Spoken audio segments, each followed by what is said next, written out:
બહુ જૂની વાત છે, જ્યારે નદીઓનું પાણી મીઠું અને લોકોના દિલ ચોખ્ખા હતા, ત્યારે પહાડીઓની તળેટીમાં રામનગર નામનું એક શાંત ગામ વસેલું હતું. ગામની બિલકુલ વચ્ચોવચ્ચ એક ઘણી મોટી અને જૂની હવેલી શાંતિ ઊભી હતી.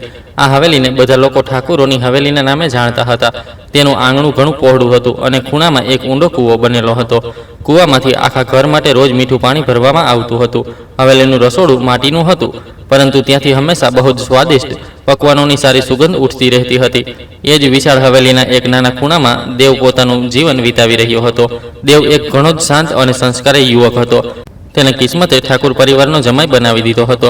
તેની પત્ની રાધા ગામની સુંદર છોકરી હતી, પરંતુ દેવ ગરીબ હોવાને કારણે તેને ઘરમાં કોઈ માન સન્માન મળતું ન હતું. દેવના કપડાં હંમેશા સાધારણ અને ફાટેલા હતા, છતાંય તેના ચહેરા પર એક ગંભીર શાંતિ હંમેશા દેખાતી હતી. તે હવેલીના નોકરોથી પણ વધારે મહેનત કરતો હતો. સવારે સૂરજ ઉગતા પહેલા ઉઠીને રાતના અંધારા સુધી સતત કામ કરતો હતો. હવેલીના મોટા આંગણામાં દેવને રોજ સવારમાં ભારે લાકડીઓ કાપવી પડતી હતી, જેથી રસોડાનો ચૂલો સરળતાથી સળગી શકે. કુહાડી ચલાવવાને કારણે તેની હથેળીઓમાં મોટા મોટા ફોલ્લા પડી ગયા હતા, પરંતુ તેણે ક્યારેય પણ દર્દની ફરિયાદ કોઈને કરી નહીં. શિયાળાની કડકડતી ઠંડી હોય કે ઉનાળાની ધૂપ, દેવને દરેક મોસમમાં અટક્યા વગર બધા ભારે કામ એકલા જ કરવા પડતા હતા. જ્યારે ગામના લોકો બપોરમાં આરામ કરી રહ્યા હતા, ત્યારે પણ દેવ પરસેવાથી લથબથ થઈને આંગણાની સફાઈ કરી રહ્યો હતો. તેની આ ખામોશી લોકોને હેરાન કરી દેતી હતી. ઠાકોર પરિવાર પોતાની અમીરી અને ઊંચા જાતિના અહંકારમાં એટલો આંધળો થઈ ચૂક્યો હતો કે તેઓ દેવને માણસ જ સમજતા ન હતા. તેમને લાગતું હતું કે એક ગરીબ જમાઈને તેમના ઘરમાં મફતના મજૂરની જેમ રાખવામાં આવ્યો છે. દેવ અવારનવાર વિચારતો હતો કે શું આ એ જ જીવન છે જેની તેને કલ્પના કરી હતી. પછી તેને પોતાની પ્યારી પત્ની રાધાનો માસૂમ ચહેરો યાદ આવી જતો હતો. તે જાણતો હતો કે જો તેણે પલટવાર કરીને કંઈ કહ્યું તો તેની અસર રાધાની જિંદગી પર પડશે. દેવ ફક્ત પોતાના સંબંધની ગરિમા જાળવી રાખવા માટે આ સહી રહ્યો હતો. રાધા પોતાના પતિ દેવની આ દુર્દશા જોઈને અંદર જ અંદર ઘૂંટાતી રહેતી હતી, પરંતુ પોતાના પરિવારના ડરથી તે કંઈ બોલી શકતી ન હતી. રાતના સન્નાટામાં જ્યારે દેવ પોતાની ચટાઈ પર સૂતો હતો, ત્યારે રાધા ચૂપકેથી તેના પગમાં માલિશ કરતી હતી.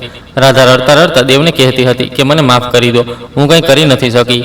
દેવ હંમેશા મુસ્કુરાઈને તેના આંસુ લૂછતો અને શાંત સ્વરમાં કહેતો કે તું ચિંતા ન કર, સમય ક્યારેક એક જેવો રહેતો નથી અને અમારો ખરાબ સમય પણ એક દિવસ જરૂર બદલાશે. ગામના લોકો જ્યારે પણ હવેલી પાસેથી પસાર થતા હતા, ત્યારે તેઓ અવારનવાર દેવને ભારે કામ કરતા જોતા હતા. કેટલાક લોકો દેવની સાદગી અને તેની સખત મહેનતની તારીફ કરતા હતા. કેટલાક લોકો તેને બેવકૂફ સમજતા હતા કે તે સાસરામાં અપમાન કેમ સહી રહ્યો છે.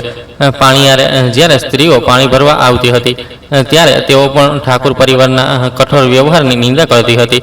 એક ઘરડી સ્ત્રી કહેતી હતી કે આ છોકરો કોઈ સાધારણ માણસ લાગતો નથી, તેના કપાળની રેખાઓ કંઈક બીજી જ કહાની કહી રહી છે. આવી વાતો આખા નગરમાં ફેલાવા લાગી હતી.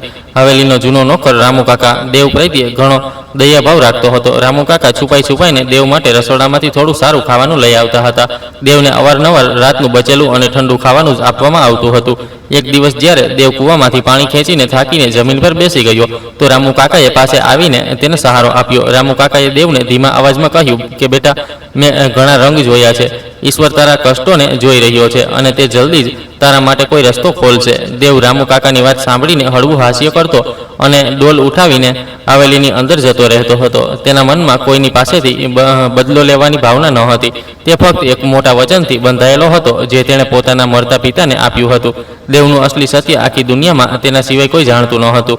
તે એ સત્યને ત્યાં સુધી છુપાવી રાખવા માંગતો હતો, જ્યાં સુધી યોગ્ય સમય ન આવી જાય. તેને પોતાની પત્ની રાધાની આંખોમાં દેખાતો પ્રેમ જ આ મુશ્કેલ રસ્તા પર ચાલવા રહેવાની તાકાત આપતો હતો. ગામમાં જ્યારે શ્રાવણનો મહિનો આવતો હતો અને આસપાસના કાળા વાદળો ઘેરાઈ જતા હતા, ત્યારે હવેલીના લોકો અંદર આરામ કરતા હતા, પરંતુ દેવને ભારે વરસાદમાં પણ બહાર જઈને ગાયોના છાપરાને ઠીક કરવું પડતું હતું. વરસાદના તેજ ટીપા દેવના શરીર પર કોરડાની જેમ લાગતા હતા. માટીમાં સનાયેલા કપડાં તેના શરીરથી ચોંટી જતા હતા. રાધા બારીમાંથી છુપાઈને પોતાના પતિને વરસાદમાં કામ કરતા જોતી હતી.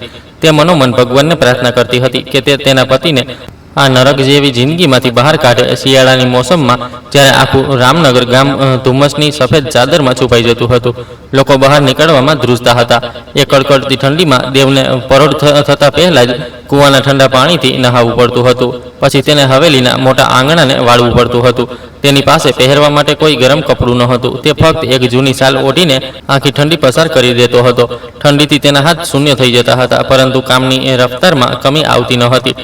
હવેલીના લોકો દેવની હાલત જોઈને પણ આંધળા બની રહેતા હતા. હવેલીની પાછળ એક ઘણો મોટો ફળોનો બગીચો હતો. તેની દેખભાળની આખી જવાબદારી પણ દેવના કમજોર ખભા પર નાખી દેવામાં આવી હતી. દેવ દિવસભર એ ઝાડોની છળણી કરતો અને ક્યારાઓમાં પાણી નાખતો હતો. જ્યારે આ ઝાડો પર મીઠી કેરીઓ લાગતી હતી ત્યારે દેવને તેને ચાખવાની મંજૂરી ન હતી.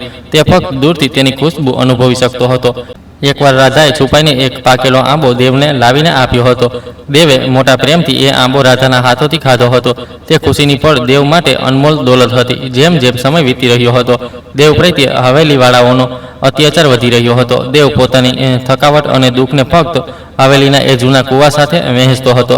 રાતના અંધારામાં ત્યાં બેસીને તે તારાઓને નિહાળતો હતો. તેને લાગતું હતું કે આ તારાઓ પણ તેના જેવા એકલા છે. તે પોતાના અતીતના એ સુનહરી અને શાહી પળોને યાદ કરતો હતો. ત્યારે તે એક રાજકુમારની જેમ રહેતો હતો અને સેંકડો નોકર દોડ પડતા હતા. પરંતુ હવે હાલાત બદલાઈ ચૂક્યા હતા અને તે એક સાધારણ મજૂરથી પણ ખરાબ જિંદગી જીવવા માટે મજબૂર હતો. રામનગરના ખેતરોમાં જ્યારે પાક તૈયાર થઈ જતો હતો તો દેવને જ પાક કાપીને ખળિયાણ સુધી પહોંચાડવાનું કામ કરવું પડતું હતું. અનાજની ભારે બોરીઓ ઢોળતા તેની પીઠ દર્દથી ઝૂકી જતી હતી.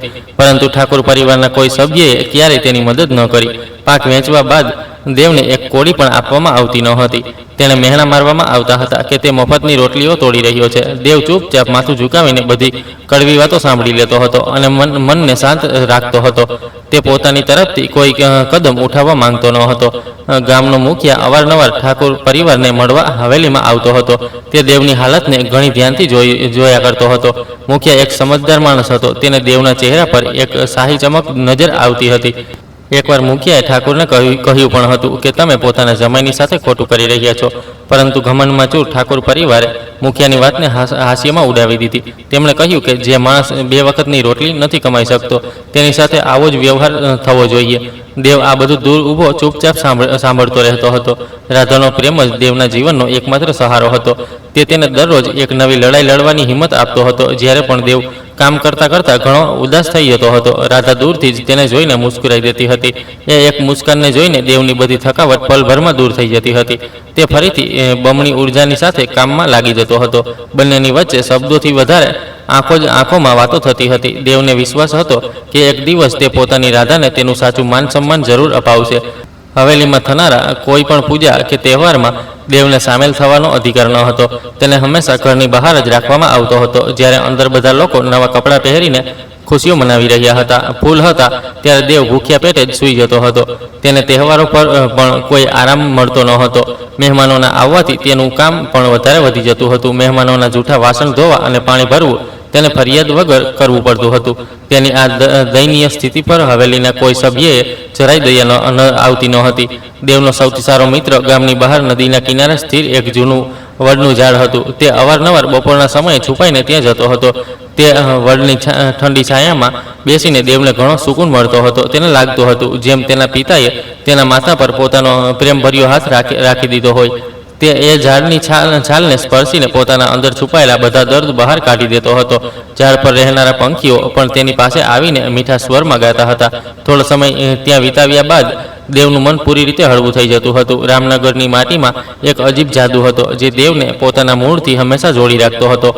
તે ખેતરોની તાજી સુગંધને ગહેરાઈ સુધી અનુભવતો હતો. તેને લાગતું હતું કે આ ધરતી જ તેની અસલ માં છે, જે બધાને સમાન રૂપથી પાળે છે. જ્યારે તે કોદાળી ચલાવતો હતો તો માટીની ખુશ્બુ તેને એક અજીબ શાંતિ આપતી હતી. આ શાંતિ હવેલીના આલિશાન રૂમોમાં ક્યારેય ન મળી શકતી હતી. તે અવારનવાર વિચારતો હતો કે અસલી ખુશી તો આ ખુલ્લી હવામાં જ છુપાયેલી છે. આજ સાદગીએ દેવના ચરિત્રને પણ વધારે મજબૂત બનાવી દીધો હતો. ગામનો એક જૂનો વૈદ અવારનવાર હવેલીની બહારથી પસાર થતા દેવને કામ કરતા જોતો હતો. વૈદજીએ દેવને ચાલ ઢાલને ઘણી ધ્યાનથી પરખી હતી. તેમને એ સમજતા વાર ન લાગી કે આ યુવક કોઈ મામૂલી કિસાન નથી. એક દિવસ જ્યારે દેવ લાકડીઓ લાવી રહ્યો હતો તો વૈદજીએ તેને રોક્યો. તેમણે કહ્યું કે બેટા, તારા સ્નાયુ કોઈ યોદ્ધાની જેમ મજબૂત છે. તું અહીં આ રીતે એક મજૂરની જિંદગી કેમ વિતાવી રહ્યો છે? દેવે વૈદજીની વાતનો કોઈ સીધો જવાબ ન આપ્યો. બસ મુસ્કરાઈને આગળ વધી ગયો. હવેલીના રસોડામાં કામ કરનારી ઘરડી કાકી પણ દેવને પોતાના દીકરા સમાન માનતી હતી. તે અવારનવાર દેવ માટે રોટલીમાં થોડો ગોળ છુપાવીને રાખી દેતી હતી. તેનાથી દિવસભરની સખત મહેનત બાદ દેવના શરીરમાં થોડી તાકાત બની રહેતી હતી. જ્યારે ઘમંડી સાસુ સાવિત્રી દેવીને દાંટે છે તો કાકી રસોડાના ખૂણામાં છુપાઈને આંસુ વહાવતી હતી.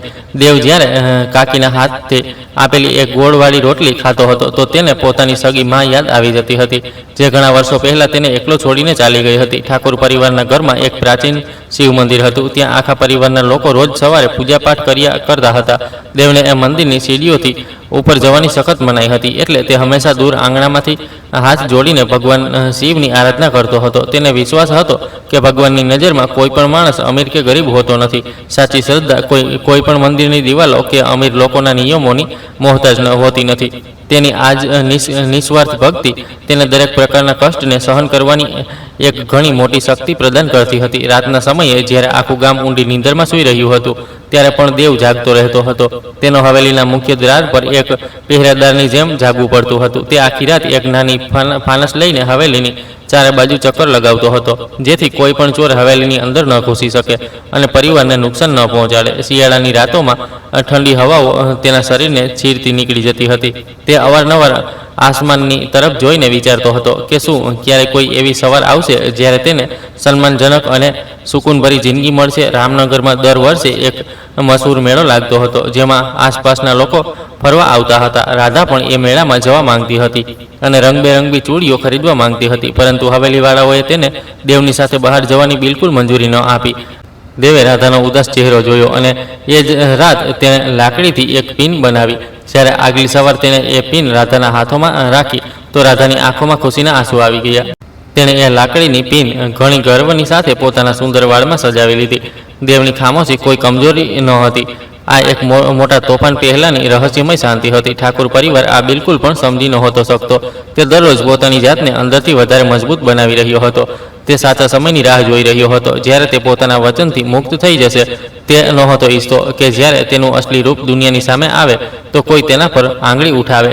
તે દરેક અપમાનને પોતાના અંદર એક બીજની જેમ વાવી રહ્યો હતો. તેની સહનશીલતા હવે પોતાની ચરમસીમા પર પૂરી રીતે પહોંચી રહી હતી. દિવસ આ જ રીતે મુશ્કેલીઓની સાથે ધીમે ધીમે વીતી રહ્યા હતા. હવેલીની અંદરનો માહોલ ઘણો જ ગુંગળામણ ભર્યો અને તણાવપૂર્ણ થતો જઈ રહ્યો હતો. દેવને ખબર હતી કે આ જૂઠી શાંતિ કોઈ પણ દિવસે એક મોટા ધમાકાની સાથે તૂટી શકે છે. તે ફક્ત પોતાની પત્ની રાધાના ભવિષ્ય અને તેની સુરક્ષાને લઈને ચિંતિત હતો. તે સતત પોતાના મનને સમજાવતો રહેતો હતો કે હવે એ દિવસ વધારે દૂર નથી જ્યારે બધું સત્ય બધાની સામે એક ખુલ્લા પાનાની જેમ આવી જશે. તેની આ લાંબી રાહ હવે ધીમે ધીમે પોતાના અંતિમ મોડ પર આવી ચૂકી હતી. હવેલીની બહાર અને અંદરની દુનિયામાં એક ગહેરું ફાસલું પેદા થઈ ગયું હતું. તેને ફક્ત દેવ જ પોતાની ખામોશીથી પાટવાની પૂરી કોશિશ કરી રહ્યો હતો. ગામના લોકોની નજરોમાં તે ભલે એક ગરીબ માણસ હતો, પરંતુ હકીકતમાં તે એક શક્તિશાળી રિયાસતનો વારસ હતો, જે હાલમાં સૂતો હતો. તેને પોતાના પિતાને આપેલું એ વચન પૂરી રીતે યાદ હતું. નિયતિએ હવે આ ખેલને બદલવાનો ફેસલો કરી લીધો હતો. રામનગરમાં કંઈક ઘણું જ મોટું અને ઐતિહાસિક થવાનું હતું. દેવની પરીક્ષાની આ ઘડી હવે ખતમ થવાની હતી. હવેલીની અંદરની દુનિયા બિલકુલ અલગ હતી. ત્યાં દેવની સાસુ સાવિત્રીજીનું રાજ ચાલતું હતું. સાવિત્રી એક ઘણી જ ઘમંડી અને કઠોર હૃદયવાળી મહિલા હતી. તેને પોતાના ખાનદાન અને પૈસા પર ઘણું અભિમાન હતું. તે હંમેશા રેશમી કપડાં પહેરતી હતી અને ભારે ઘરેણાથી લદાયેલી રહેતી હતી. સાવિત્રીને દેવનું હવેલીમાં રહેવું પસંદ નહોતું. તે તેને નીચું દેખાડવાનો મોકો છોડતી નહોતી. તે દેવને મહેણા મારતી હતી કે તે અમારી દીકરીનું જીવન બરબાદ કર્યું છે, તો અમારા ટુકડા પર પડનારો ભિખારી છે. સાવિત્રી સિવાય હવેલીમાં એક બીજો વ્યક્તિ હતો જે પરેશાનીનું કારણ હતો. તે સાવિત્રીનો દીકરો અને સાળો વિક્રમ હતો. વિક્રમ ઘણો અહંકારી, બગડેલો અને ક્રૂર સ્વભાવનો હતો. તેને પોતાની તાકાતનું ઘમંડ હતું. વિક્રમ દિવસભર પોતાના અમીર દોસ્તોની સાથે ગામમાં ફરતો હતો.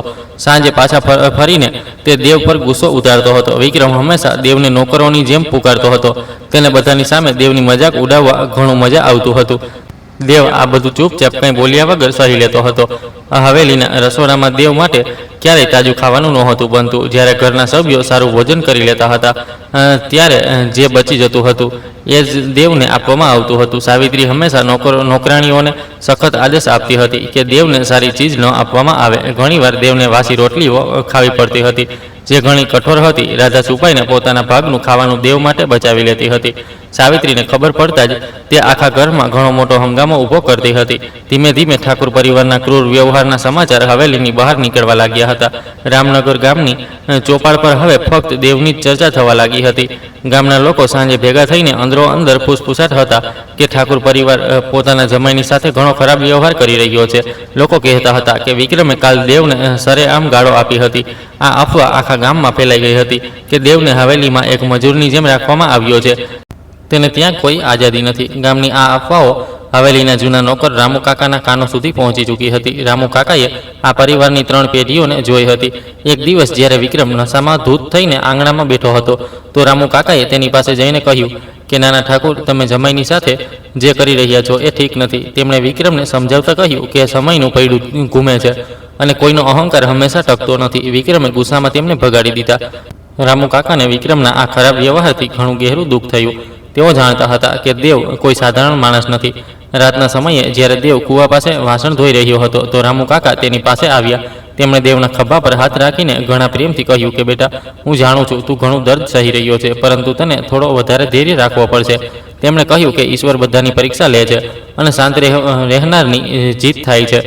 દેવે માથું હલાવ્યું. થોડા દિવસોમાં રામનગર ગામમાં ભયાનક ગરમીની મોસમ શરૂ થઈ ગઈ. આસમાની આગ વરસવા લાગી હતી અને કૂવાનું પાણી સુકાવા લાગ્યું હતું. આ તપતી ગરમીમાં હવેલીની અંદરનો તણાવ પણ તેજીથી વધવા લાગ્યો હતો. સાવિત્રીના મહેણા અને વિક્રમની ગાળો હવે રોજની વાત બની ગઈ હતી. ગરમીને કારણે વિક્રમ પણ વધારે ચીડચીડો થઈ ગયો હતો. તે નાની વાતો પર ગુસ્સો કરતો હતો. દેવને આ ચીલચીલાતી ધૂપમાં ખુલ્લા પગ ગામમાંથી ભારે સામાન લાવવા માટે મોકલવામાં આવતો હતો. ગરમ રેત પર ચાલવાથી દેવના પગમાં મોટા મોટા ફોલ્લા પડી ગયા હતા. સાંજે જ્યારે તે પાછો ફરતો હતો તો દર્દને કારણે તેના પગ જમીન પર સીધા ટકતા ન હતા. રાધા છુપાઈને પોતાના આંચળથી દેવના પગને સાફ કરતી હતી અને તેના પર લીમડાનો ઠંડો લેપ લગાવતી હતી. રાધાની આંખોમાંથી આંસુ પડીને દેવના પગ પર પડતા હતા. દેવ મુસ્કુરાતે કહેતો હતો કે રાધા, આ ફોલ્લા તો બસ કેટલાક દિવસની વાત છે, તું દુઃખી ન થા. અમારો આવનારો કાલ સુંદર હશે. એક દિવસ વિક્રમ પોતાના દોસ્તોને હવેલીમાં દાવત પર બોલાવીને લાવ્યો હતો. તેને જાણી જોઈને દેવને દોસ્તોની સામે બોલાવ્યો અને શરાબ પીરસવા કહ્યું. જ્યારે દેવે શરાબ પકડવાથી ઇનકાર કર્યો તો વિક્રમ આગ બબૂલા થઈ ગયો. તેને ચીસ પાડતા કહ્યું કે તું એક અનાથ ભિખારી છે, તારી ઓકાત શું છે જે મારા હુકમ ટાળી રહ્યો છે. વિક્રમના દોસ્તોએ પણ દેવની મજાક ઉડાવી અને જોર જોરથી હસવા લાગ્યા. દેવે પોતાની મુઠ્ઠીઓ કસી લીધી, પરંતુ તેણે કંઈ ન કહ્યું. તેને ત્યાંથી ચૂપચાપ ચાલ્યો ગયો. રાધા આ બધું દરવાજાની પાછળથી જોઈ રહી હતી અને તેનું દિલ રડી રહ્યું હતું. તે ભાઈને રોકવા માટે જવા માંગતી હતી, પરંતુ ત્યારે જ સાવિત્રીએ તેનો હાથ પકડી લીધો. સાવિત્રીએ રાધાને દાંટતા કહ્યું કે જો તે પતિની તરફદારી કરી તો તને પણ ઘરમાંથી ધક્કા મારીને કાઢી મૂકીશ. રાધા બેબસ થઈને ત્યાં જ જમીન પર બેસી ગઈ અને ધ્રુસકે ધ્રુસકે રડવા લાગી. તેને સમજ નથી આવી રહી હતી કે તેના પરિવારવાળા આટલા પથ્થરદિલ કેવી રીતે થઈ ગયા છે કે તેમને દર્દ નથી દેખાતું. ગામના જૂના મંદિરના પૂજારીજી પણ ઠાકુર પરિવારના ઘમંડને જાણતા હતા. આગલા દિવસે જ્યારે સાવિત્રી પૂજા કરવા મંદિર પહોંચી તો પૂજારીએ તેને પ્રસાદ આપતા કહ્યું કે ઠાકુરાઈન માણસને ક્યારે પોતાના ધનનું આટલું ઘમંડ ન કરવું જોઈએ કે તે પોતાનાઓને ભૂલી જાય. તેમણે કહ્યું કે ભગવાનની લાઠીમાં અવાજ નથી થતો, પરંતુ જ્યારે તે પડે છે તો મોટા રાજાઓનું ઘમંડ તૂટી જાય છે. સાવિત્રીએ પૂજારીની વાત અનસુની કરી દીધી અને અકળાઈને ચાલી ગઈ. દેવ જ્યારે રાતને એકલો બેસતો હતો તો તેને પોતાના પિતાની છેલ્લી વાતો યાદ આવતી હતી. તેના પિતાએ તેની પાસેથી વાયદો લીધો હતો કે તે પૂરા 5 વર્ષ સુધી શાહી જીવન ત્યાગીને સાધારણ માણસની જેમ રહેશે. આ અજ્ઞાતવાસ તેમના રાજ્યની એક ઘણી જૂની પરંપરા હતી અને પૂરી કર્યા બાદ જ કોઈ વારસ અસલી રાજા બની શકતો હતો. દેવે આ પરંપરાને નિભાવવા માટે જ રામનગરને પસંદ કર્યું હતું. તેનો 5 વર્ષનો આ કઠિન અજ્ઞાતવાસ હવે બહુ જલ્દી જ પૂરો થવાનો હતો. એક દિવસ ગામના મુખિયાએ હવેલીમાં મોટા લોકોની એક વિશેષ બેઠક બોલાવી. બેઠકનું કારણ પાણીની કમી અને નહેરની સફાઈ હતું. વિક્રમ ત્યાં ઘણી શાંતિથી બેઠો હતો અને દેવને ફક્ત પાણી પીવડાવવા માટે ઊભો કરવામાં આવ્યો હતો. જ્યારે મુખિયાએ નહેર મરામતના માટે પૈસાની વાત કરી તો વિક્રમે અહંકારથી કહ્યું કે અમે ઠાકુર છીએ, અમે પૈસા નહીં આપીએ. મુખિયાએ વિરોધ કર્યો કે તો વિક્રમે ભરી સભામાં ગામના મુખિયાનું બુરી રીતે અપમાન કરી દીધું. મુખિયાનું અપમાન જોઈને દેવનું ખૂન ખોલવા લાગ્યું હતું. ત્યાં હાથમાં પાણીનો ઘડો પકડેલો હતો અને આંગળીઓથી તેને જોરથી દબાવી રહ્યો હતો. તે એક પળ માટે આગળ વધ્યો, પરંતુ પછી તેને પોતાનું વચન યાદ આવી ગયું. તેને લાંબો શ્વાસ લીધો અને પોતાની જગ્યાએ રોકાઈ ગયો. મુખિયા માથું ઝુકાવીને ત્યાંથી ચાલ્યા ગયા. આ ઘટના બાદ આખા ગામમાં ઠાકોર પરિવારની વિરુદ્ધ ભારે ગુસ્સો ભરાઈ ગયો હતો. લોકો કહેવા લાગ્યા હતા કે આ હવેલીનું પતન બહુ નજીક આવી ગયું છે. હવેલીમાં તણાવ દરરોજ નવું રૂપ લઈ રહ્યો હતો. એક સવારે સાવિત્રીનો સોનાનો હાર ગાયબ થઈ ગયો. પુરાવા વગર સાવિત્રીએ સીધો આરોપ દેવ પર લગાવી દીધો. તેણે બધાની સામે ચીસ પાડતા કહ્યું કે આ ભિખારી જ મારા રૂમમાં સફાઈ કરવા ગયો હતો. આને જ હાર ચોર્યો છે. દેવે શાંત સ્વરમાં કહ્યું કે મેં તમારો હાર નથી જોયો. હું ગરીબ જરૂર છું, પરંતુ ચોર નથી. પરંતુ સાવિત્રી અને વિક્રમે તેની એક ન સાંભળી અને તેને ચોર કહીને ઘણું જલેલ કર્યો. રાધાને ખબર હતી કે તેનો પતિ ચોરી નથી કરી શકતો. તેને છુપાઈને સાવિત્રીના રૂમની સારી રીતે તલાશી લીધી. ઘણું શોધ્યા બાદ તે સોનાનો હાર કપડાના સંદૂકના નીચે પડેલો મળ્યો. રાધાએ તે હાર લાવીને સાવિત્રીના હાથોમાં રાખી દીધો. સચ્ચાઈ સામે આવ્યા બાદ પણ સાવિત્રીને કોઈ શરમ ન આવી. તેણે ઉલટું રાધાને દાંટી દીધું કે તે પતિને બચાવવા માટે હાર છુપાવ્યો છે. દેવ આ બધું જોઈને અંદર જ અંદર ઘણી ગહેરી નિરાશામાં ડૂબી રહ્યો હતો. એક દિવસ રામુ કાકા બજારમાંથી સામાન લેવા ગયા હતા. ત્યાં તેમણે વેપારીઓ પાસેથી એક અજીબ સમાચાર સાંભળ્યા. વેપારીઓનું કહેવું હતું કે પડોશી રાજ્યના રાજાના સિપાહી કોઈ ખાસ માણસની શોધમાં વેશ બદલીને ફરી રહ્યા છે. રામુ કાકાએ જ્યારે આ સમાચાર હવેલીમાં જણાવ્યા તો કોઈએ ધ્યાન ન આપ્યું. વિક્રમે હસતા કહ્યું કે જો કોઈ સિપાહી અહીં આવ્યો તો હું પોતે તેનું સ્વાગત કરીશ. પરંતુ આ સમાચાર સાંભળીને દેવના ચહેરાના ભાવ પૂરી રીતે બદલાઈ ગયા હતા. દેવ સમજી ગયો હતો કે તેના પિતાના સિપાહી તેને શોધવા માટે નીકળી ચૂક્યા છે. તેનો અજ્ઞાતવાસનો સમય બસ કેટલાક દિવસોમાં સમાપ્ત થવાનો હતો. તે રાતને સૂતો આસમાનના તારાઓને જોઈ રહ્યો હતો. રાધા તેની પાસે આવી અને તેના માથાને સહલાવતા પૂછ્યું કે શું વાત છે, તમે આટલા પરેશાન કેમ લાગી રહ્યા છો? દેવે રાધાનો હાથ પકડ્યો અને મુસ્કુરાઈને કહ્યું કે રાધા, હવે અમારા દુઃખના દિવસો ખતમ થવાના છે. બસ સાચા સમયની રાહ છે. હવેલીમાં આવનારા અઠવાડિયામાં પાક લણણીનો ઘણો મોટો ઉત્સવ મનાવવામાં આવવાનો હતો. આ ઉત્સવમાં આખા રામનગર અને આસપાસના જમીનદારોને ન્યોતું મોકલવામાં આવ્યું હતું. સાવિત્રી ઈચ્છતી હતી કે આ ઉત્સવ એટલો ભવ્ય હોય કે તેમના પરિવારની અમીરીની ચર્ચા થાય. તૈયારીઓનો બધો ભારે બોજ દેવના ખભા પર નાખી દેવામાં આવ્યો હતો. તેને તંબુ લગાવવા, લાકડીઓ ફાડવા અને મોટા વાસણોને સાફ કરવાનું કામ આપવામાં આવ્યું હતું. દેવ થાક્યા વગર આ બધું કામ સતત ચૂપચાપ કરી રહ્યો હતો. ઉત્સવનો દિવસ નજીક આવતા ગામમાં અજીબ હલચલ વધવા લાગી હતી. કેટલાક લોકોએ જણાવ્યું કે તેમને રાતમાં ઘોડાઓના ડાબલાનો અવાજ સાંભળ્યો છે. એવું લાગતું હતું જેમ કેટલાક રાજસી લોકો ગામની સીમાઓની પાસે ડેરો નાખીને છે. જ્યારે રામુ કાકાએ આ વાત દેવને જણાવી તો દેવના હોઠો પર એક રહસ્યમય મુસ્કાન તેરી ગઈ. તેણે રામુ કાકાને કહ્યું કે કાકા, ક્યારેક હવાઓ પોતાની સાથે એવા મહેમાન લાવે છે જે આખો ઇતિહાસ બદલીને રાખી દે છે. ઉત્સવના દિવસ માટે હવેલીના બધા સભ્યોએ ઘણા મોંઘા અને નવા કપડાં મંગાવ્યા હતા, પરંતુ દેવ માટે કોઈ નવું કપડું નહોતું આવ્યું. સાવિત્રીએ એક જૂનો કુર્તો ફેંકતા કહ્યું કે તું આજ પહેરીને મહેમાનોના વાસણ ઉઠાવીશ. રાધા જ્યારે તે ફાટેલો કુર્તો જોઈ તો રડવા લાગી. તેણે દેવને કહ્યું કે તમે આ બધું કેમ સહી રહ્યા છો? દેવે એ ફાટેલા કુર્તાને ઉઠાવ્યો અને કહ્યું કે માણસની અસલી ઓળખાણ તેના કપડાથી નથી થતી. પાકનો એ મોટો ઉત્સવ ઘણી ધૂમધામથી શરૂ થઈ ગયો. હવેલીને ફૂલો અને દીવાઓથી સુંદર રીતે સજાવવામાં આવી હતી. ગામના લોકો અને અમીર મહેમાન આંગણામાં બેઠા હતા. વિક્રમ અને સાવિત્રી ઘમંડની સાથે મહેમાનોનું સ્વાગત કરી રહ્યા હતા. ત્યાં જ દેવ એ ફાટેલા કુર્તામાં પરસેવાથી ભીંજાયેલો સતત મહેમાનોને પાણી પીવડાવી રહ્યો હતો. ગામના લોકો દેવની આ હાલતને જોઈને વાતો કરી રહ્યા હતા કે ઠાકોર પરિવારને ભગવાનનો પણ ડર નથી. ઉત્સવમાં વિક્રમ પોતાના અમીર મહેમાનોની સાથે બેઠો હતો. તેણે જોરથી ચીસ પાડીને દેવને પાણી લાવવાનો આદેશ આપ્યો. દેવ વૃદ્ધ મહેમાનોને ખાવાનું પીરસી રહ્યો હતો એટલે તેને આવવામાં થોડી વાર થઈ. જ્યારે દેવ પાણી લઈને વિક્રમની પાસે પહોંચ્યો તો વિક્રમ ગુસ્સાથી પાગલ થઈ ચૂક્યો હતો. તેણે ખુરશી પાછળ ધકેલી અને બધાની સામે દેવને એક જોરદાર તમાચો ઝીડી દીધો.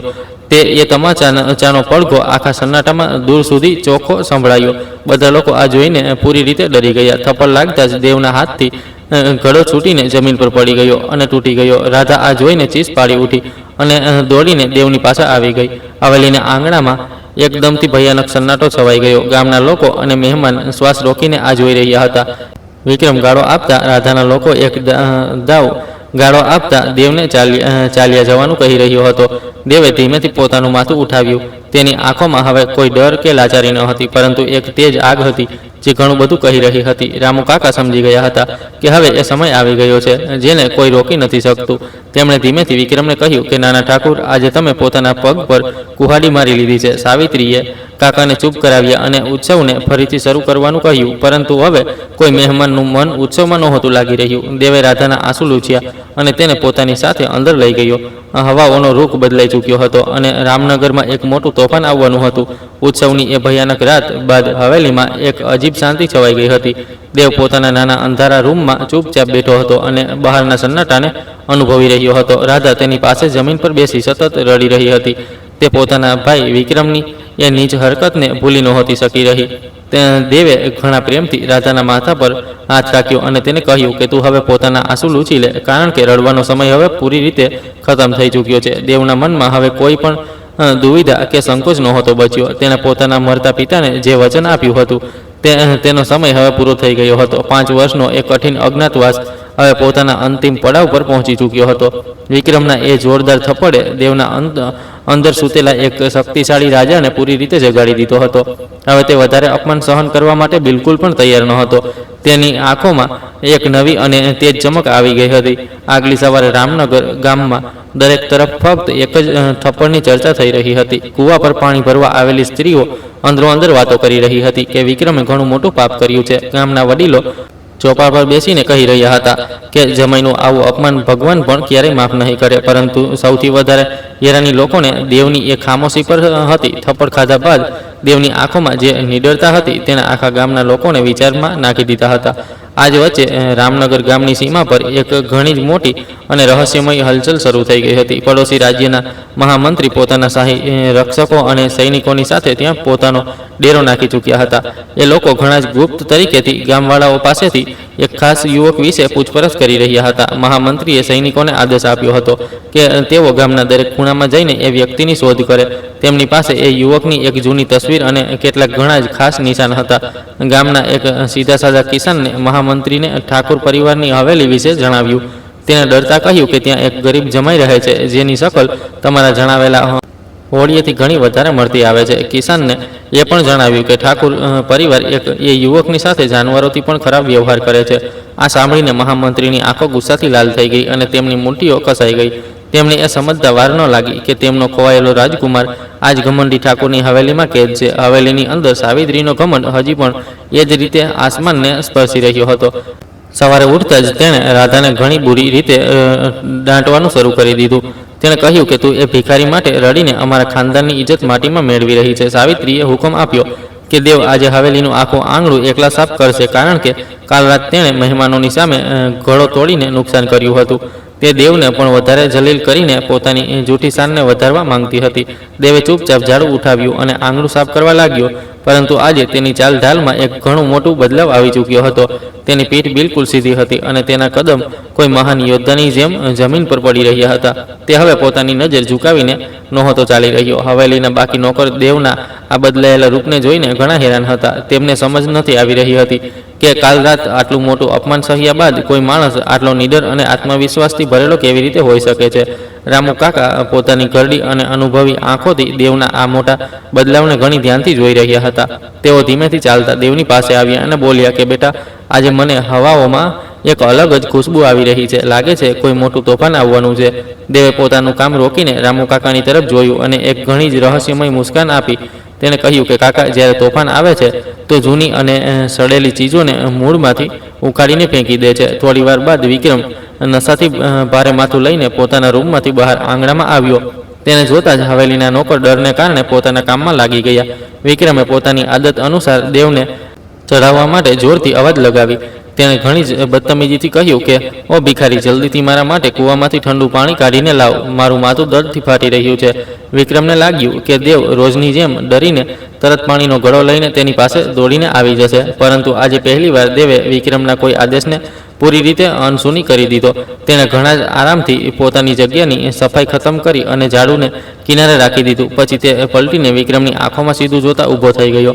તેણે ઘણા જ શાંત પરંતુ ભારે અવાજમાં કહ્યું કે બીજાઓ પર હુકમ ચલાવવાનો તારો સમય હવે હંમેશા માટે ખતમ થઈ ચૂક્યો છે. વિક્રમ આ સાંભળીને બુરી રીતે ચોંકી ગયો, કારણ કે તેણે દેવ પાસેથી આવા જવાબની ક્યારેય ઉમ્મીદ નહોતી કરી. વિક્રમનો ગુસ્સો 7મા આસમાન પર પહોંચી ગયો અને તેનો ચહેરો લાલ થઈ ગયો. તેનો ગાળો આપતા પોતાનો હાથ ઉઠાવ્યો અને દેવને એક બીજો થપ્પડ મારવા માટે આગળ વધ્યો, પરંતુ આ વાર હવામાં જ દેવે વિક્રમની કલાઈને લોઢા જેવી મજબૂત પકડથી જકડી લીધી. વિક્રમે પોતાનો હાથ છોડાવવાની ઘણી કોશિશ કરી, પરંતુ તે દેવની તાકાતની સામે એક ઇંચ પણ ન હલી શક્યો. દેવના આંગણામાં ઊભેલા બધા લોકો આ ડરામણું દ્રશ્ય જોઈને પૂરી રીતે પથ્થરની મૂર્તિ બની ગયા. વિક્રમનો દર્દને કારણે બુરો હાલ થવા લાગ્યો હતો અને તે છટપટાઈ રહ્યો હતો. દેવે પોતાની પકડને વધારે મજબૂત કરતા એક ઘણો જ ભયાનક અવાજમાં કહ્યું કે સૂતેલા શેર પર બીજી વાર હાથ ઉઠાવવાની ભૂલ તારી જિંદગીની સૌથી મોટી ભૂલ છે. કાલ રાત જે થયું તે તારી છેલ્લી મનમાની હતી.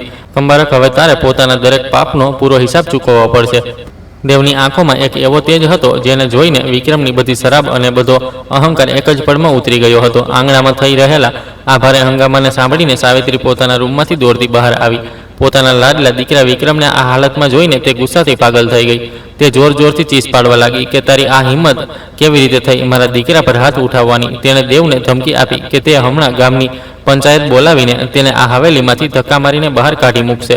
સાવિત્રી સતત દેવને ગાળો આપી રહી હતી અને તેને એક અનાથ ભિખારી કહીને બુરી રીતે જલીલ કરી રહી હતી. દેવે વિક્રમની કલાઈને એક ઝટકાની સાથે છોડી દીધી, જેનાથી વિક્રમ લથડાઈને દૂર જઈ પડ્યો. દેવે સાવિત્રીની આંખોમાં જોતા કહ્યું કે તમારે જેને બોલાવવો છે બોલાવી લો. આજે ગામની પંચાયત પણ બેસશે અને ન્યાય પણ થશે. આજે આખા રામનગર ગામની સામે આ હવેલીના બધા જૂઠા નકાબ ઉતરશે અને અસલી સચ્ચાઈ બધાની સામે એક ખુલ્લી કિતાબની જેમ આવી જશે. દેવના આ બેખોફ અવાજે સાવિત્રીના દિલમાં પણ એક અણજાણ્યો ડર પેદા કરી દીધો હતો. આ બધો શોર સાંભળીને રાધા પણ ભાગતી આંગણામાં આવી ગઈ હતી. તે પોતાના પતિના આ શક્તિશાળી અને નવા રૂપને જોઈને ડરેલી પણ હતી અને હેરાન પણ હતી. દેવે રાધાને જોઈ તો તેનો ગુસ્સો શાંત થઈ ગયો અને તે તેની પાસે ગયો. તેણે ઘણા પ્રેમથી રાધાનો હાથ પોતાના હાથમાં લીધો અને કહ્યું કે હવે તારે આ હવેલીમાં ક્યારેય કોઈનાથી ડરવાની જરૂર નથી. આજ બાદ તારી આંખોમાંથી કોઈ પણ આંસુ નહીં પડે. આ મારો તને પાકો વાયદો છે. હવેલીના આ ભયંકર ઝઘડાના સમાચાર આખા રામનગર ગામમાં જંગલની આગની જેમ ફેલાઈ ગઈ. લોકોને વિશ્વાસ નહોતો થઈ રહ્યો કે એ શાંત અને સીધા જમાઈએ વિક્રમ પર હાથ ઉઠાવ્યો છે. ગામના મુખિયા અને બીજા બધા મોટા વડીલો તરત પોતાનું કામ છોડીને ઠાકોરની હવેલીની તરફ તેજ કદમોથી ચાલી પડ્યા. દરેક જણ એ જોવા માંગતું હતું કે આખરે એક ગરીબ માણસમાં અચાનક આટલી મોટી હિંમત ક્યાંથી આવી ગઈ છે. આખા ગામની ભીડ હવેલીના મોટા દરવાજાની બહાર ભેગી થવા લાગી હતી. બીજી તરફ ગામની બહારથી મહામંત્રી અને તેમના શક્તિશાળી સૈનિકોએ પોતાની યાત્રા શરૂ કરી દીધી હતી. તેમના સુનહરી કવચ અને ચમકતી તલવારો સૂરજની રોશનીમાં ઘણી જ વધારે ચમકી રહી હતી. તેઓ બધા ઘણા જ અનુશાસિત તરીકેથી રામનગર ગામના મુખ્ય રસ્તા પર પોતાના ઘોડાઓને દોડવી રહ્યા હતા. તેમના ઘોડાઓના ડાબલા ભારે અવાજથી આખી ધરતી કાંપી રહી હતી અને એક અજીબ ખોફ પેદા થઈ રહ્યો હતો. આ શાહી કાફલો સીધો ઠાકોર પરિવારની હવેલીની દિશામાં પૂરી ગતિથી આગળ વધી રહ્યો હતો. શાહી ઘોડાઓના દોડવાથી ગામના કાચા રસ્તાઓ પર ધૂળનો એક ઘણો મોટો ગુબ્બાર આસમાન ઉડવા લાગ્યો હતો. ગામના આમ લોકો ડરેલા કિનારે ઊભા થઈ ગયા અને અંદરો અંદર કાનાફૂસી કરવા લાગ્યા. બધાને લાગી રહ્યું હતું કે રાજાના સૈનિક ઠાકોર પરિવારના અહંકારને તોડવા અને તેમને તેમના પાપોની સજા આપવા માટે આવી રહ્યા છે. કોઈએ પણ પોતાની જિંદગીમાં આટલા મોટા અને તાકાતવર સૈનિકોને રામનગર જેવા નાના ગામમાં આ રીતે ખુલ્લેઆમ પ્રવેશ કરતા પહેલા ક્યારેય નહોતા જોયા. હવેલીની અંદર વિક્રમ પોતાની બેઇજ્જતીનો બદલો લેવા માટે પૂરી રીતે આંધળો થઈ ચૂક્યો હતો. તેણે પોતાના પાળેલા ગુંડાઓને જોરથી અવાજ લગાવી અને તેમને દેવને બુરી રીતે પીટવાનો હુકમ આપ્યો. 4 હટ્ટે-કટ્ટે ગુંડા મોટા મોટા લાકડીના દંડા લઈને દોડતા આવ્યા અને તેમણે દેવને ચારે તરફથી ઘેરી લીધો. વિક્રમ દૂર ઊભો થઈને પાગલોની જેમ હસી રહ્યો હતો અને કહી રહ્યો હતો કે આજે આ ભિખારીની હાડકા તોડીને તેને ગામની સીમાની બહાર હંમેશા માટે ફેંકી દેવામાં આવશે. આ ખતરનાક નજારો જોઈને રામુ કાકા પોતાના જીવની પરવા કર્યા વગર દેવની સામે આવીને ઢાલ બનીને ઊભા થઈ ગયા. તેમણે વિક્રમની સામે હાથ જોડીને વિનંતી કરી કે નાના ઠાકુર, આ બેકસૂર છોકરાને ન મારો, ભગવાન માટે રોકાઈ જાઓ. પરંતુ દેવે ઘણા જ સન્માનની સાથે રામુ કાકાના ખભાને પકડ્યો અને તેમને પાછળની તરફ કરી દીધા. દેવે મુસ્કુરાતા કહ્યું કે કાકા, એક સાચો યોદ્ધા પોતાની લડાઈ હંમેશા પોતે લડે છે. તમે બસ કિનારે ઊભા થઈને આજે ન્યાયનો આ ખેલ જુઓ. સાવિત્રીએ તાળી પાડતા દેવની મજાક ઉડાવવાનું શરૂ કરી દીધું. તે હસતા બોલી કે આ ભિખારી તો આવી મોટી મોટી વાતો કરી રહ્યો છે જેમ કોઈ ઘણા મોટા રાજ્યનો રાજા હોય. સાવિત્રીએ એક ગુંડાઓ પર ચીસ પાડતા કહ્યું કે તમે લોકો ઊભા થઈને તેનું મોઢું શું જોઈ રહ્યા છો? જલ્દીથી તેના માથા પર દંડો મારો અને તેને ખતમ કરો. હવેલીની નોકરાણીઓ ડરને કારણે પોતાના રૂમમાં છુપાઈ ગઈ હતી અને રાધા બેતહાસ રડતા ભગવાનને પોતાના પતિનો જીવ બચાવવાની પ્રાર્થના કરી રહી હતી. ચારે તરફથી મોતની ઘેરાયેલા હોવા છતાં પણ દેવ પોતાની જગ્યા પર એક મજબૂત પહાડની જેમ બિલકુલ શાંત ઊભો હતો. તેની નજર એ ગુંડાઓ પર નહીં પરંતુ હવેલીના એ વિશાળ અને ભારે લાકડીના મુખ્ય દરવાજા પર ઠકેલી હતી. તેના તેજ કાનોએ ઘણી દૂરથી આવતા ઘોડાઓના એ જાણીતા અવાજોને ચોખ્ખા સાંભળી લીધા હતા. તે મનોમન જાણતો હતો કે તેના વફાદાર સૈનિક અને મહામંત્રી તેને આ જૂઠા અને ગુંગણામણ ભર્યા જીવનથી આઝાદ કરાવવા માટે બિલકુલ દહેલીજ સુધી પહોંચી ચૂક્યા છે. જેમ જ એક ગુંડાએ દેવના માથા પર વાર કરવા માટે પોતાને ભારે દંડો હવામાં ઉપર ઉઠાવ્યો, એક ઘણો મોટો ધમાકો થયો. હવેલીનો એ જૂનો અને ભારે મુખ્ય દરવાજો બહારથી કોઈ ઘણી મોટી તાકાતથી ધક્કો મારીને ખોલી દેવામાં આવ્યો હતો. દરવાજાના બંને પલ્લા તેજ અવાજની સાથે હવેલીની દિવાલોથી જઈ ટકરાયા. એ ભયંકર અવાજને સાંભળીને ગુંડાઓના હાથ હવામાં જ રોકાઈ ગયા અને બધા લોકો ડરને કારણે દરવાજાની તરફ ફરીને જોવા લાગ્યા કે આખરે આ શું થઈ ગયું છે. દરવાજાથી સૌથી પહેલા ગામના મુખિયા અંદર દાખલ થયા, જેમનો ચહેરો ડરને કારણે પૂરી રીતે સફેદ પડી ચૂક્યો હતો. તેમના ઠીક પાછળ રાજસી કપડામાં સજેલા મહામંત્રીએ હવેલીના આંગણામાં પોતાનું ઘણું રોબદાર કદમ રાખ્યું. મહામંત્રીની પાછળ લોઢાના ભારે કવચ પહેરેલા ડઝનો તાકાતવર સૈનિક પોતાની નંગી તલવારો લઈને ઊભા હતા. સૈનિકોની એ ભયાનક અને વિશાળ સેનાને પોતાના જ આંગણામાં જોઈને ઠાકોર પરિવારના લોકોના પગ નીચેથી જમીન પૂરી રીતે ખસકી ગઈ અને તેઓ કાંપવા લાગ્યા. હવેલીના એ મોટા આંગણામાં હવે એક મોત જેવો સન્નાટો છવાઈ ગયો હતો, જ્યાં ફક્ત સૈનિકોના ભારે જૂતાનો અવાજ ગુંજી રહ્યો હતો. સાવિત્રી અને વિક્રમની બોલતી પૂરી રીતે બંધ થઈ ગઈ હતી અને તેમના માથા પર પરસેવો ચમકવા લાગ્યો હતો. મહામંત્રીની તેજ અને પારખી નજર આંગણામાં હાજર દરેક એક ચહેરાને ઘણી ધ્યાનથી જોઈ રહી હતી. તેઓ વિક્રમ કે સાવિત્રીને પૂરી રીતે નજરઅંદાજ કરી રહ્યા હતા, કારણ કે તેમની આંખો ફક્ત અને ફક્ત પોતાના એ મહાન વારસને અહીં શોધી રહી હતી. આખો માહોલ એક અજીબ દબાવ અને ભારેપણથી ભરાઈ ગયો હતો, જેમ કોઈ મોટો જ્વાળામુખી ફાટવાનો જ હોય. ત્યારે દેવ ભીડને ચીરતો ઘણા જ શાંતથી પોતાના શાંત અને ગંભીર કદમોની સાથે આગળની તરફ વધ્યો. તેના કપડાં ભલે ફાટેલા અને જૂના હતા, પરંતુ તેના ચહેરા પર એક રાજાનો તેજ અને આંખોમાં એક મહાન શાસકનું ગુરુ ચોખ્ખું ઝળકી રહ્યું હતું. હવે એ સમય બિલકુલ આવી ચૂક્યો હતો જ્યારે રામનગરનું આ સૌથી મોટું રહસ્ય બધી દુનિયાની સામે પૂરી રીતે ખુલવાનો હતો. હવેલીના આંગણામાં સન્નાટો એટલો ગહેરો હતો કે કોઈના શ્વાસ લેવાનો અવાજ પણ ચોખ્ખો સાંભળી શકાતો હતો. દેવ પોતાના ફાટેલા કપડામાં ઘણો જ શાંત અને સીધા કદમોથી એ શાહી ભીડની તરફ આગળ વધ્યો. જેમ જ મહામંત્રીની નજર દેવના ચહેરા પર પડી, તેમના આખા શરીરમાં એક તેજ કંપન દોડી ગયું. તેમની કરડી આંખોમાંથી અચાનક આંસુ વહેવા લાગ્યા અને તેઓ પોતાના ઘૂંટણોના બળ જમીન પર બેસી ગયા. તેમણે પોતાના બંને હાથ જોડીને ઘણી જ કામતી અવાજમાં કહ્યું કે મારા રાજકુમાર, અંતતઃ અમે તમને આ અજાણ્યા જગ્યા પર શોધી જ લીધા છે. મહામંત્રીને આ રીતે ગરીબ જમાઈની સામે ઘૂંટણોના બળ બેઠેલા જોઈને આખા ગામના લોકોના શ્વાસ રોકાઈ ગયા. ઠાકોર પરિવારની ઘમંડી સાસુ સાવિત્રી અને અહંકારી દીકરો વિક્રમ આઘાતથી પથ્થરની મૂર્તિ બની ચૂક્યા હતા. મહામંત્રીની પાછળ ઊભેલા બધા હથિયારબંધ સૈનિક પણ તરત પોતાના ઘૂંટણો પર બેસી ગયા અને તેમણે એકસાથે પોતાનું માથું જમીન પર ઝુકાવી દીધું. સૈનિકોએ ઘણી જ ભારે અને સન્માનજનક અવાજમાં જયકાર લગાવતા કહ્યું કે અમારા રાજ્યના એકમાત્ર વારસ મહારાજ દેવરાજસિંહની જય હો. આ નજારો જોઈને બધાનું દિમાગ પૂરી રીતે શૂન્ય થઈ ગયું હતું. રામનગર ગામના મુખિયા, જે ડરને કારણે એક ખૂણામાં ઊભા હતા, તેમની આંખો ફાટી રહી ગઈ. તેમને સમજ નથી આવી રહી હતી કે જે માણસને હવેલીમાં એક ગુલામથી પણ ખરાબ સમજવામાં આવતો હતો, તે આટલો મોટો રાજા કેવી રીતે હોઈ શકે છે. વિક્રમના હાથથી એ ભારે દંડો છૂટીને જમીન પર પડી ગયો, જેને તે દેવને મારવા માટે ઉઠાવી રહ્યો હતો. વિક્રમના હોઠો કાંપી રહ્યા હતા અને તેના ગળામાંથી કોઈ પણ અવાજ બહાર નથી નીકળી રહી હતી. સાવિત્રી તો ચક્કર ખાઈને ત્યાં જ આંગણાની જમીન પર લગભગ પડવાની જ હતી.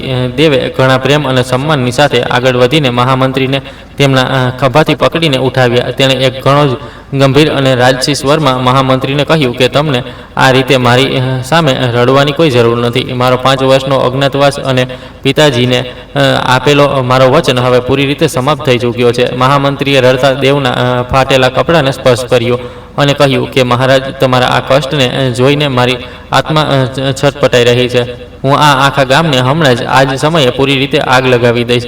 મહામંત્રીના મોંમાંથી આગ લગાવવાની વાત સાંભળીને હવેલીમાં હાજર બધા ગામવાળાઓના ચહેરાનો રંગ ઉડી ગયો. તેઓ બધા ડરને કારણે એકબીજાની પાછળ છુપાવા લાગ્યા અને ભગવાનને પ્રાર્થના કરવા લાગ્યા. વિક્રમના પાળેલા જે ગુંડાઓએ દેવને ઘેર્યો હતો તેઓ જીવ બચાવવા માટે હવેલીના પાછળના દરવાજાથી ભાગવા લાગ્યા, પરંતુ શાહી રક્ષકોએ પલક ઝપકતા જ તલવારો કાઢી લીધી અને એ બધા ગુંડાઓને ગરદનથી પકડીને ત્યાં જ આંગણાની ધૂળમાં બુરી રીતે પટકી દીધા. હવેલીમાં ખોફનાક પડછાયો પૂરી રીતે ફેલાઈ ચૂક્યો હતો. દેવે પોતાનો હાથ ઉપર ઉઠાવીને સૈનિકોને શાંત રહેવાનો કડક આદેશ આપ્યો. તેના મહામંત્રીની તરફ જોતા ઘણા જ સ્પષ્ટ શબ્દોમાં કહ્યું કે આ ગામ અને અહીંના માસૂમ લોકો મારા અપરાધી બિલકુલ પણ નથી. મેં મારી મરજીથી આ કઠિન જીવન પસંદ કર્યું હતું જેથી હું આમ માણસની પરેશાનીઓને ગહેરાઈથી સમજી શકું. મારા પિતાનું માનવું હતું કે જે માણસ ગરીબી અને અપમાનનું દર્દ નથી સહી શકતો તે ક્યારે પણ એક ન્યાયપ્રિય અને સારો રાજા નથી બની શકતો. એટલે જ હું મારો રાજસી સુખ ત્યાગીને અહીં એક ગરીબ બનીને રહ્યો હતો. દેવની આ મહાન વાતો સાંભળીને ગામના બધા જૂના વૈદ્યજી અને પૂજારીના આંખોમાં સન્માનના આંસુ આવી ગયા. તેમને હવે યાદ આવી રહ્યું હતું કે તેઓ હંમેશાથી દેવના ચહેરા પર એક અજીબ ચમક અને શાંતિ જોતા હતા. રામુ કાકા જે હવે સુધી એક ખૂણામાં ઊભા આ બધું જોઈ રહ્યા હતા, તેઓ ખુશીથી રડવા લાગ્યા. રામુ કાકાએ હાથ જોડીને આસમાનની તરફ જોયું અને ભગવાનનો ધન્યવાદ કર્યો. તેઓ મનોમન કહી રહ્યા હતા કે સચ્ચાઈ અને અચ્છાઈની હંમેશા આ જ રીતે એક શાનદાર અને ઘણી મોટી જીત થાય છે. એ બાદ દેવ ઘણી જ ધીમી પરંતુ ભારે ચાલથી પોતાની સાસુ સાવિત્રી અને સાળા વિક્રમની તરફ ફર્યો. તેની આંખોમાં હવે એ જૂનો અને સાદો દેવ ન હતો, પરંતુ એક ઘણો જ શક્તિશાળી અને ન્યાય કરનારો મહારાજ ઊભો હતો. દેવને પોતાની તરફ આવતા જોઈને વિક્રમના પગની તાકાત પૂરી રીતે ખતમ થઈ ગઈ અને તે ધડામથી જમીન પર પડી ગયો. વિક્રમના ચહેરા પર હવે એ જ ખોફ હતો તે થોડીવાર પહેલાં તે દેવના ચહેરા પર જોવા માંગતો હતો. સાવિત્રી પણ કાંપતા વિક્રમની પાસે જ જમીન પર બેસી ગઈ. દેવે વિક્રમની આંખોમાં સીધું જોતા ઘણી જ ઠંડી અવાજમાં કહ્યું કે તે કાલ રાત મને થપ્પડ માર્યો હતો. તે મારા ગરીબ હોવાની મજાક ઉડાવી અને મને જાનવરથી પણ ખરાબ સમજ્યો. તારી એ ભૂલની સજા એ છે કે મારા સૈનિક હમણાં તારું માથું ધડથી અલગ કરી શકે છે. આ સાંભળીને વિક્રમ જોરથી રડવા લાગ્યો અને તેણે પોતાના બંને હાથ દેવની સામે જોડી લીધા. તે ગીડગીડાતા કહેવા લાગ્યો કે મને માફ કરી દો મહારાજ, હું મારા ભારે અહંકારમાં સચ્ચાઈમાં પૂરી રીતે આંધળો થઈ ગયો હતો. સાવિત્રીએ પણ પોતાના ઘૂંટણ ટેકવી દીધા અને તે દેવના પગમાં પોતાનું માથું ઘસીને ધ્રુસકે રડવા લાગી. તેણે પોતાના આંસુઓથી દેવના મેલા પગને ભીંજવી દીધા અને કાંપતા બોલી કે હું એક ઘણી જ પાપી સ્ત્રી છું. મેં મારી દીકરીના સુહાગને આટલી મોટી તકલીફ આપી અને તારી સાથે હંમેશા નોકરો જેવો ઘટિયા વ્યવહાર કર્યો. તું જે પણ સજા મને આપીશ હું તેને ભોગવવા માટે તૈયાર છું. બસ મારા આ મૂર્ખ દીકરાનો જીવ બક્ષી દે. સાવિત્રીનો બધો ઘમંડ અને તેનું અકળાપણું માટીમાં પૂરી રીતે મળી ચૂક્યું હતું. હવેલીનો એ વિશાળ આંગણો જ્યાં ક્યારેક ઠાકુર પરિવારનો ખોફ અને અત્યાચાર ગૂંજતો હતો, આજે ત્યાં ફક્ત તેમના રડવા અને ગીડગીડાવાનો અવાજ આવી રહ્યો હતો. ગામના લોકો જે ક્યારેક વિક્રમથી ડરતા હતા, તેઓ આજે તેની આ દયનીય હાલતને જોઈને ઘણા હેરાન હતા. તેઓ બધા મનોમન વિચારી રહ્યા હતા કે સમયનું ચક્ર કેવી રીતે એક પળમાં રાજાને ગરીબ અને ગરીબને રાજા બનાવી દે છે. કોઈએ પણ પોતાની જિંદગીમાં અહંકારને આટલી બુરી રીતે તૂટવા અને ઘૂંટણોના બળ રેંગતા પહેલાં ક્યારેય પણ નહોતું જોયું. દેવે પોતાના પગ પાછળ હટાવી લીધા હતા અને સાવિત્રીને કહ્યું કે હું તમારા બંનેની જેમ જાલિમ અને ક્રૂર માણસ બિલકુલ પણ નથી. હું તમને જીવથી મારીને પોતાના હાથ ગંદા કરવા નથી માંગતો, કારણ કે તમે જે પાપ કર્યા છે તેની સજા તમારો પોતાનો ડર જ તમને આપશે. હું તમને ફક્ત એટલે માફ કરી રહ્યો છું કારણ કે તમે મને એ પાઠ ભણાવ્યો જે મોટા જ્ઞાની પણ નથી ભણાવી શકતા. તમે મને આ શીખવ્યું છે કે માણસાઈ અને દયા વગર બધી દોલત અને બધો રુતબો પૂરી રીતે બેકાર અને હંમેશા માટી સમાન હોય છે. દેવની આ મહાન ક્ષમાને સાંભળીને આખા હવેલીના આંગણામાં ગામવાળાઓએ જોરથી તાળીઓ પાડવાનું શરૂ કરી દીધું. બધા લોકો દેવરાજ સિંહની જય જયકાર કરવા લાગ્યા અને તેમના પર ફૂલોનો વરસાદ કરવા લાગ્યા. વિક્રમ અને સાવિત્રી હજી પણ જમીન પર માથું ઝુકાવેલા પોતાના કરેલા પર ઘણા વધારે શર્મિંદા હતા.